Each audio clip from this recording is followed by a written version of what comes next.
ہمارے ایک دوست نے ایک واقعہ سنایا تھا قبر کے عذاب کا. مجھے یقین نہیں تھا. میں نے کہا ایسا نہ ہو ان کے دماغ میں تخیل ہو. تو میں نے اس کی تصدیق کروائی اس علاقے میں, اس گاؤں میں, اور لوگوں کو کال کر کے پوچھی ایسا ہوا. انہوں نے کہا ایسا ہوا ہے. تو پھر مجھے یقین آیا. وہ قبر بار بار نا اس کو نکال کے باہر پھینک دیتی تھی, بندے کو ڈالتے تھے قبر میں. اس نے بہت سے علماء شہید کروائے تھے نالائق نے. اس کا جرم یہ تھا کہ وہ مخبریاں کر کر کے نا علماء کو قتل کرواتا تھا. اس کے والد میرے پاس آئے, ہم لوگ کے پاس آئے. انہوں نے کہا کہ بھائی میں جب صبح جاتا ہوں تو میرے بچے کی جو لاش ہے نا وہ قبر سے باہر پڑی ہوئی ہوتی ہے, تو میں بڑا پریشان ہوں, کیا کروں. تو ہم پھر دفن کرتے ہیں تو اچھا قبر بالکل صحیح ہوتی ہے اوپر سے, اور وہ بندہ باہر ہوتا ہے, وہ دوبارہ بند ہو جاتی ہے قبر. تو ہم بڑے پریشان ہیں, کیا کریں.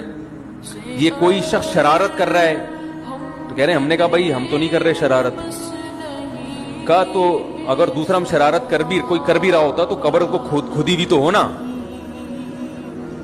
تو انہوں نے کہا, پھر یہ مشورہ انہوں نے ان کو دیا کہ تم ایسا کرو, لڑکا جو قتل ہوا, جو مرا تھا نا, جو قبر میں تھا, جس کی لاش باہر, نوجوان تھا, وہ بڑا مخبر آدمی تھا, وہاں کے گاؤں کے لوگوں نے بتایا. تو اس کی لاش جب باہر پڑی ہوتی تو باپ اور بھائی کو لوگوں نے مشورہ دیا اس لڑکے کے کہ تم لوگ رات کو قبرستان میں جا کے بیٹھ جاؤ,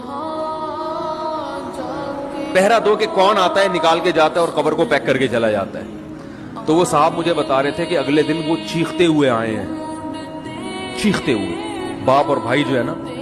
کہہ رہے ہم نے رات کو منظر دیکھا کہ پہلے ہمیں رات جب اندھیرا ہوا ہے نا تو قبر کے اندر سے چیخنے کی آواز آئی, اور ہمارے سامنے قبر کھلی ہے تو ہم نے اس لڑکے کو دیکھا کہ آگ جل رہی ہے اس کی لاش پہ, اور وہ ایسے ایسے اپنے سر کو پیٹ رہا ہے. کہہ رہے ہم تو خوف کی وجہ سے بے ہوش ہو گئے, ہمیں نہیں پتا اس کے بعد کیا ہوا. ہوش میں آیا تو وہ لاش باہر پڑی.